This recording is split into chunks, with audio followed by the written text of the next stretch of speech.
దశాబ్దం కష్టాల మధ్య పెరిగింది పార్టీ, జనసేన పార్టీ. చాలా ఒడిదుడుకులు ఎదుర్కొని వైఎస్ జగన్ లాగా మీకు తెలుసు కదా,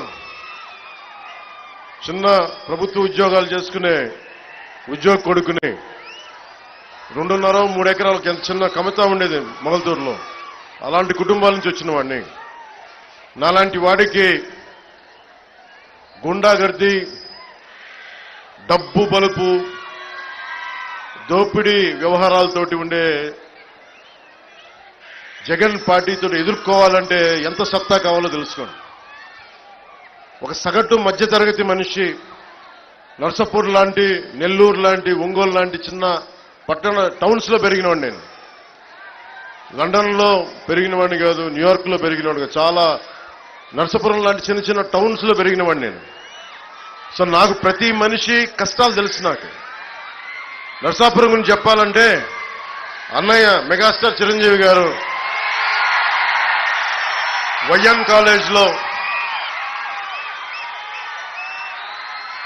ఆయన ఎన్సీసీ క్యాడెట్ గా ఉన్నప్పుడు ఆయన రోయింగ్ బోర్డ్ క్యాప్టెన్, ఆయన ఎన్సీసీ క్యాప్టెన్, ఆయన ఎన్సీసీ క్యాడెట్స్ కాలేజ్ క్యాప్టెన్. ఆయన నరసాపురంలో బోట్లు నడిపిన ఫోటోలు, ఇందిరాగాంధీ గారి ముందు నేవల్ ఎన్సీసీ పెరేడ్ అప్పుడు ఆయన ఆంధ్రప్రదేశ్ ని ఆ రోజున రిప్రజెంట్ చేశారు, ఎన్సీసీ క్యాడెట్స్ గ్రూప్ ని. ఆ రోజున ఆ జ్ఞాపకాలు నాకు నరసాపురం అంటే.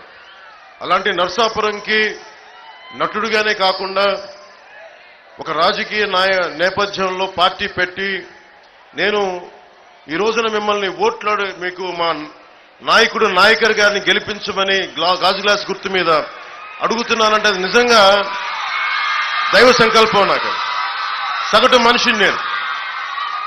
అలాంటి నేను మీ అందరి ఆశీస్సులతోటి ఒక దశాబ్దంగా దెబ్బలు తింటా ఉన్నాను. ఓడిపోయాను 2 చోట్ల. కానీ నిలబడ్డానంటే చెక్కు చెదరని మీ అభిమానం, చెక్కు చెదరని మీ ప్రేమ, ఆడబిడ్డలు, ఆడపడుచులు, యువతులు, తల్లులు, ఇక్కడే కాదు దారి పొడవుతా ప్రేమాభిమానాలు, నీరాజనాలు. ఇందాక నుంచి చూస్తా ఉన్నాను. ఆ పక్క నుంచి సభ జరుగుతున్నంతసేపు, నుంచున్నంతసేపు దాదాపు అరగంట సేపు హారతులు పడుతూనే ఉన్నారు. మా ఆడపడుచులకి, మా అక్క చెల్లెళ్ళకి, యువతులకి కృతజ్ఞత అభివందనాలు. ఈ ఎన్నికలు చాలా కీలకమైనవి. మీరు ఊహించుకుంటే 2019లో వచ్చాం. ఈరోజు కాలం గిర్రం తిరిగిపోయింది. మీ భవిష్యత్తు కావాలి. మీ భవిష్యత్తు కోసం నిలబడి ఉన్నాం. మీ బంగారు భవిష్యత్తు కోసం. నేను చాలా కష్టపడి చాలా పెద్దలందరితో మాట్లాడి ఎన్డీఏ అలయన్స్ ని తీసుకురావడానికి కూడా ముఖ్య కారణం మనకి కేంద్రం సపోర్ట్ లేకపోతే ఆంధ్రప్రదేశ్ ని అభివృద్ధి చేయలేం. మాకెవ్వరి మీద కేసులు లేవు. జగన్ లాగా నా మీద 32 కేసులు లేవు నా దగ్గర. నేను అడిగితే, రిక్వెస్ట్ చేస్తే ఆంధ్రప్రదేశ్ అభివృద్ధి గురించి మాట్లాడతాను తప్ప ఇంక దేని గురించి మాట్లాడను. అలయన్స్ కూడా అమిత్ షా గారిని, ప్రధానమంత్రి గారిని, మిగతా నడ్డా గారిని, అందరి నాయకులు ఒకటి అడిగాను. 5 కోట్ల మంది ఆంధ్రప్రదేశ్ ప్రజల భవిష్యత్తు మీరు నిలబడాలి. మీరు మమ్మల్ని నమ్ముకొనున్నారు ప్రజలు. మీ ఆశీస్సులు కావాలంటే చాలా పెద్ద మనసుతోటి వచ్చి ఈరోజు నిలబడ్డాను. అలాగే మన నరసాపురం పార్లమెంటుకు సంబంధించి భూపతిరాజు శ్రీనివాస్ వర్మ గారు కమలం గుర్తు మీద భారతీయ జనతా పార్టీ వైపు నుంచి మన కూటమి నుంచి పోటీ చేస్తా ఉన్నారు. సో వీరందరినీ మనస్ఫూర్తిగా గెలిపించవలసిందిగా కోరుకుంటా ఉన్నాం.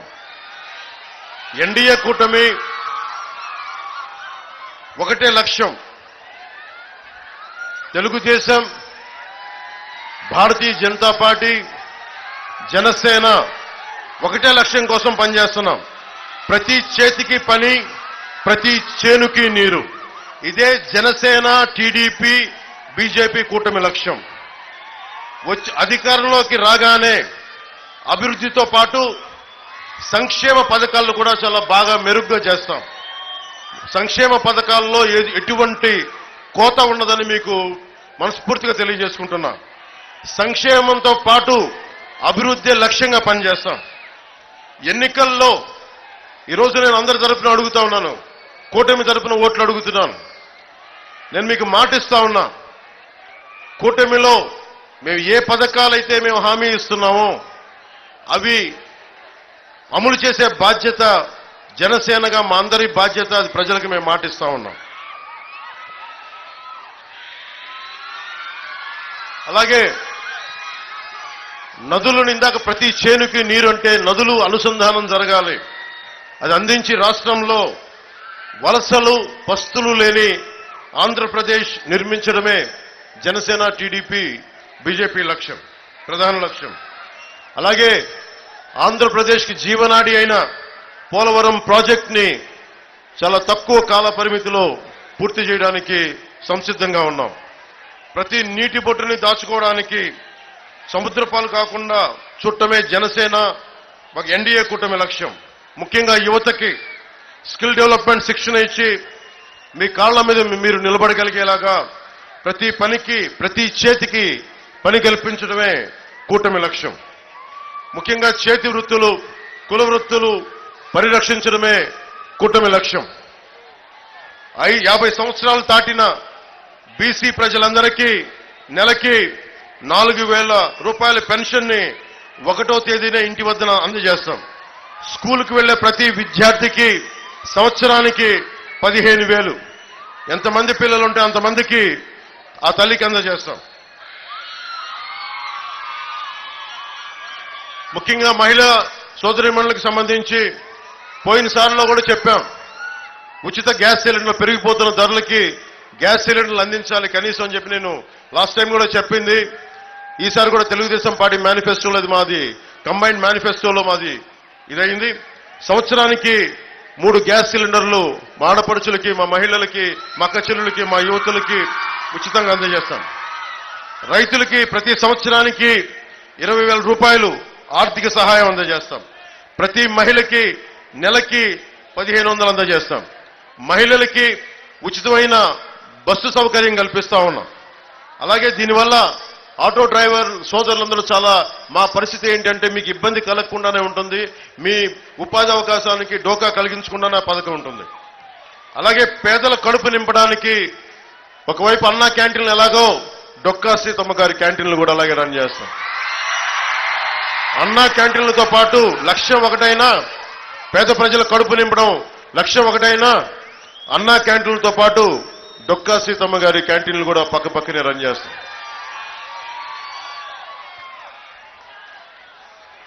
స్థానిక సంస్థల్లో జగన్ వచ్చి